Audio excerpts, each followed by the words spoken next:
optimism, glass is half full, you know, look on the bright side, all that good stuff. It really is more, it's almost something that's like cliche to say, but it's actually a tactical business strategy. And there's a guy who I have been studying. I was first introduced to him actually, so right when I first moved to St. George, so maybe 6 or 7 years ago, and his name is Martin Seligman. I've had a number of you ask me for reading recommendations and stuff. This is a guy that I totally, wholeheartedly endorse as like mind-bendingly cool. Because it's not just stuff that's insightful and like, aha, ooh, light bulbs, cool. It's stuff that has a pretty good way of changing you without realizing what's happening, and you'll find yourself coming back to it 6 months later. You'll be like, I think I read something that informed what I just did. I don't even know how it happened, but I just did differently than I would have done if I were in old patterns. Like, it's one of those process, his books are kind of like process books where there's something happening to you as you read them. And he's the founder of, he's a psychologist, and I want to say University of Pennsylvania is where all of his research is based. And he founded something, this school called positive psychology.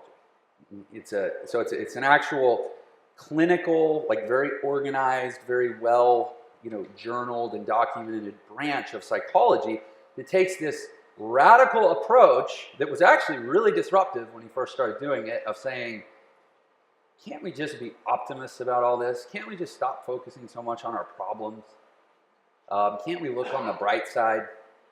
And so, even just look at the name of his books, Learned Optimism, How to Change Your Mind in Your Life, what you can change and what you can't. He focuses on something called self-efficacy, taking a lot of responsibility and exerting all of your energy, time, and resources into controlling things that are within the realm of your control, and wasting zero time and energy on things that you can't control, because that's a waste of time and energy.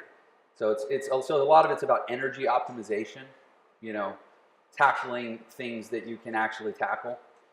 And he has something that he uses to basically explain the conversations that we have with ourselves.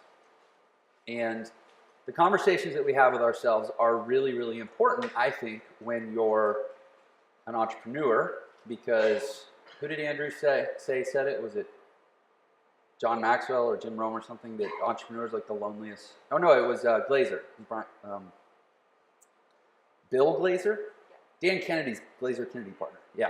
Said that entrepreneurs are the loneliest people in the world. So a lot of the conversations we have are conversations with ourselves.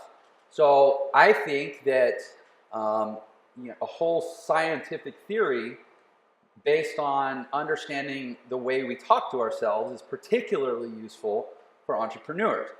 And when you start thinking about it like this, it's actually almost staggering how much what you do is a function of what you told yourself right before you decided what to do. And there's my brain is going, oh yeah, talk about this, because it's ultimately, you can trace, I'm like a real psychology aficionado, and you can go back to like Eric Berney, transactional analysis, you can go back to like Albert Ellis and Ellis paradigm, you can go all the way back to Freud, and who was wrong about some things, but he actually got a lot of this stuff right. And it's this conversational, the impact of how language defines the thoughts that it's intended to express. It's kind of like the common thread of the last 200 years of how we think about what's going on in our own minds and how it can manifest in our lives. And so I think it's really cool that this guy came along and said, okay, first of all, let's stop talking so much about what's wrong with us and start talking about what's right with us. Let's stop, because whatever you feed gets bigger, right? So let's start building the things that are right with us. Let's start savoring our wins, and let's start evolving our language so that it keeps us in a space where we're playing to our strengths more of the time.